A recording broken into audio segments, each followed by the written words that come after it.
الأمور الآن الحياة تسير بشكل جيد في العاصمة الخرطوم وفي الولايات. ساخن يا قليل الأدب يا منحط خليهم يتسلوا.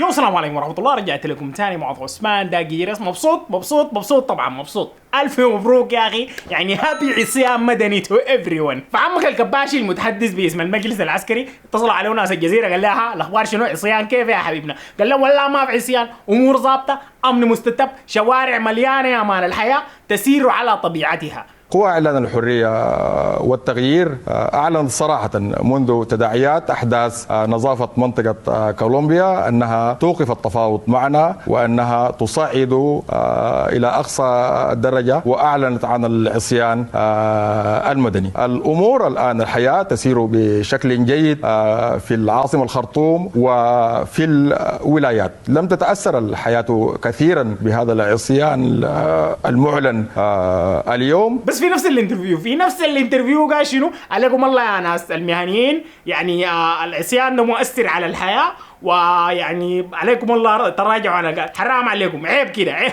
ونرجو من إخوتنا في قوى إعلان الحرية والتغيير الرجوع عن هذه الدعوة لأنها تؤثر ولو بشكل أو بآخر على حركة ومعاش الناس، وهذا بالطبع ما لا نرتضيه ولا يرتضيه هم أنفسهم. بتحط نفسك في مواقف بايخة. وهنا طوال نحب نهدي للمجلس العسكري أغنية شنو؟ اي غلبني كتر عليا.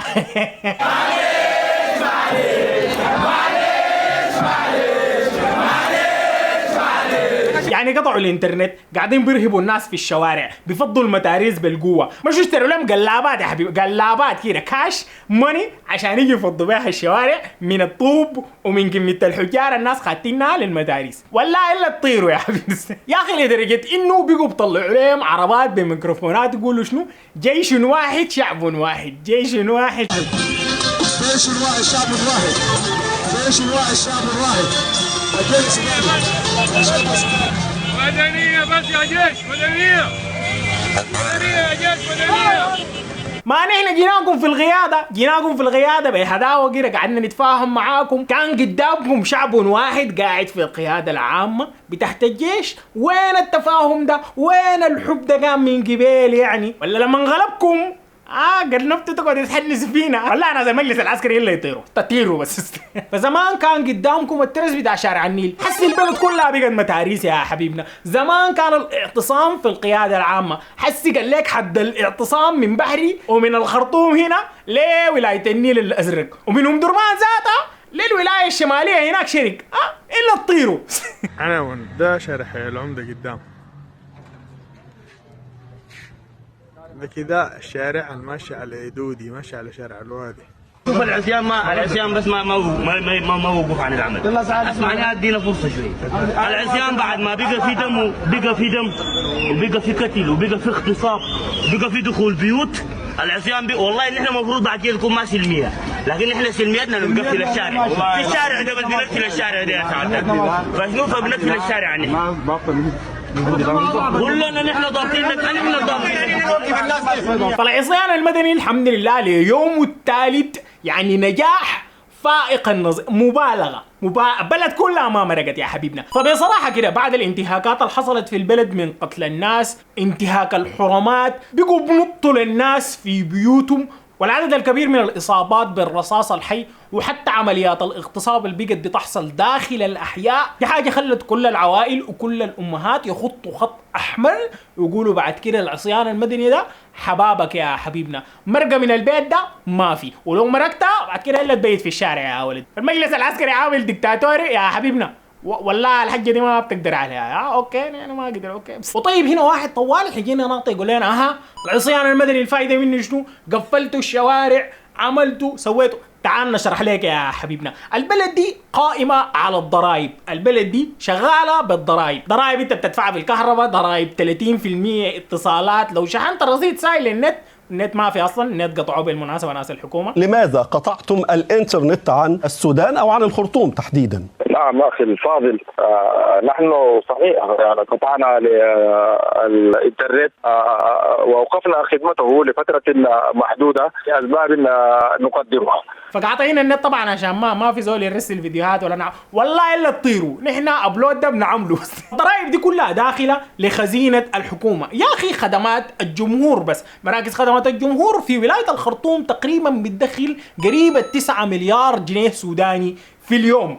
متخيل الرقم ده؟ دي كلها قروش بتتشال، بتشتري بها تاتشرات، بتشتري بها اسلحه، بيجوا بدقونا بها. وقفنا البرنامج ده، نحن قاعدين بنضغطهم وبنضربهم في الحته اللي بتوجعهم يا حبيبنا. ده غير كده العصيان المدني الشامل بيسحب الشرعيه من الحكومه. الحكومه بعد كده ما بتقدر تقعد تتفاهم لها مع حكومات خارجيه كده ده وتقول لهم والله الشعب معانا، الشعب ما في زول معاكم يا حبيبنا، ما في. التسعه انفار صورتوهم في شارع الحريه ما في غيرهم، اوكي؟ عربيتين اللي دورتوا بهم الخرطوم ما في غيرهم، ما في زول دايركم، اوكي؟ ده غير الخسائر الماديه، وقوف المطار ووقوف حركه الملاحه الجويه. ده حتى العمال اللي كانوا مرغمين انهم يشتغلوا من الاسبوع الفات، كميه من الشركات مشت جابت ناسها بقوه السلاح بقوه الجنجويد من البيوت عشان يجوا يخدموا الطيارات ويشغلوا المطار. ويقول لك الحياه عاديه، الحركه عاديه. وين الحركه العاديه دي؟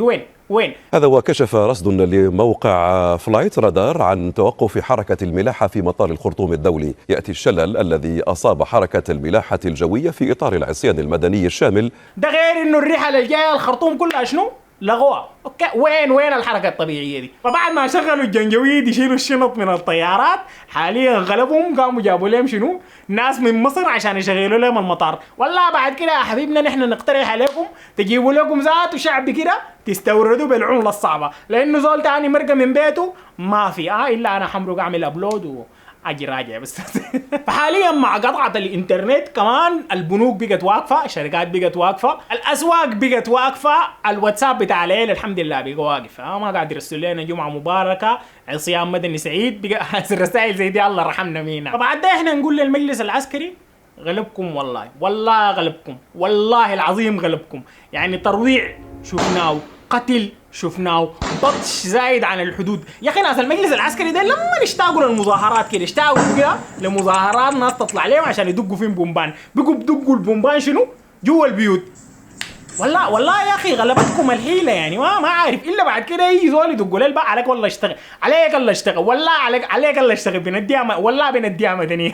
فنحن نقول عليكم على بلاطه وبكل وضوح يا جماعه، العمل المجلس العسكري الانقلابي ده والعمل جنجويد حميتي ده ما الا عمليه بتاعت نحن رجال، اورونا رجالتكم، دايريننا ننزل لنفس المستوى بتاعهم، نشيل اسلحه وتنقلب لحرب اهليه. من زمان بقول لنا نحن ما عاوزين نصل للوصلت له ليبيا، نحن ما عاوزين نصل للوصلت له سوريا، هم الدايرين يوصلونا حاليا للوصلت له ليبيا وسوريا، لانه بصراحه كده ده غلبهم وكتر عليهم. ولكن الشعب السوداني ده واعي، الشعب السوداني عارف مصلحته وين، والاعتصام قائم، والعصيان المدني الكامل الشامل في البلد ما حينتهي إلا تسلموا علينا كده بالطاولة والمفتاح، ومش عاملين فيها رجال.